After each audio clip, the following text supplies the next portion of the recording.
ನಮಸ್ಕಾರ ಫ್ರೆಂಡ್ಸ್, ಇವತ್ತಿನ ವಿಡಿಯೋದಲ್ಲಿ 2023-24ನೇ ಸಾಲಿನಲ್ಲಿ ಲೇಬರ್ ಕಾರ್ಡ್ ಸ್ಕಾಲರ್‌ಶಿಪ್‌ಗೆ ಅರ್ಜಿ ಸಲ್ಲಿಸಿದವರು ತಮ್ಮ ಅಪ್ಲಿಕೇಶನ್ ಸ್ಟೇಟಸ್‌ನ ಹೇಗೆ ಚೆಕ್ ಮಾಡ್ಕೊಳ್ಳೋದು ಅಂತ ತಿಳಿಸ್ತಾ ಇದ್ದೀನಿ. ವಿಡಿಯೋನ ಪೂರ್ತಿ ನೋಡಿ ತಿಳ್ಕೊಳ್ಳಿ. ಮೊದಲಿಗೆ ನಿಮ್ಮ ಅಪ್ಲಿಕೇಶನ್ ಸ್ಟೇಟಸ್ ನೋಡ್ಲಿಕ್ಕೆ ಸ್ಕ್ರೀನ್ ಮೇಲೆ ಕಾಣ್ತಾ ಇರೋ ಹಾಗೆ ಕಾರ್ಮಿಕ ಇಲಾಖೆಯ ಹೊಸ ವೆಬ್ಸೈಟ್ ನ ಓಪನ್ ಮಾಡ್ಕೊಳ್ಳಿ. ಈ ಹೊಸ ವೆಬ್ಸೈಟ್ ನ ಡೈರೆಕ್ಟ್ ಲಿಂಕ್ ಕೂಡ ವಿಡಿಯೋ ಡಿಸ್ಕ್ರಿಪ್ಷನ್ ನಲ್ಲಿ ಕೊಟ್ಟಿರ್ತೀನಿ. ಅದನ್ನ ಕ್ಲಿಕ್ ಮಾಡ್ಕೊಂಡು ಕೂಡ ನೀವು ಡೈರೆಕ್ಟ್ ಆಗಿ ಈ ವೆಬ್ಸೈಟ್ ನ ಓಪನ್ ಮಾಡ್ಕೊಳ್ಬಹುದು.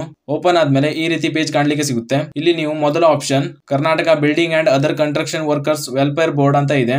ಇದ್ರ ಮೇಲೆ ಕ್ಲಿಕ್ ಮಾಡಿ. ಕ್ಲಿಕ್ ಮಾಡಿದ್ಮೇಲೆ ಈ ತರ ಇನ್ನೊಂದು ಪೇಜ್ ಓಪನ್ ಆಗುತ್ತೆ. ಇಲ್ಲಿ ನೀವು ಮೇಲ್ಗಡೆ ಕಾಣ್ತಾ ಇರೋ ಹಾಗೆ click here to view education assistant status ಅನ್ನೋ ಆಪ್ಷನ್ ಮೇಲೆ ಕ್ಲಿಕ್ ಮಾಡಿ. ಕ್ಲಿಕ್ ಮಾಡಿದ್ಮೇಲೆ ಈ ತರ ಪೇಜ್ ಓಪನ್ ಆಗುತ್ತೆ. ಇಲ್ಲಿ ಎಂಟರ್ ರೆಫರೆನ್ಸ್ ನಂಬರ್ ಅಂತ ಇರೋ ಜಾಗದಲ್ಲಿ ನೀವು ಅಪ್ಲಿಕೇಶನ್ ಹಾಕಿದ್ಮೇಲೆ ಒಂದು ಅಕ್ನಾಲೆಜ್ಮೆಂಟ್ ಕಾಪಿ ಬರುತ್ತೆ. ಅದರಲ್ಲಿ ನಿಮ್ಮ ರೆಫರೆನ್ಸ್ ನಂಬರ್ ಇರುತ್ತೆ.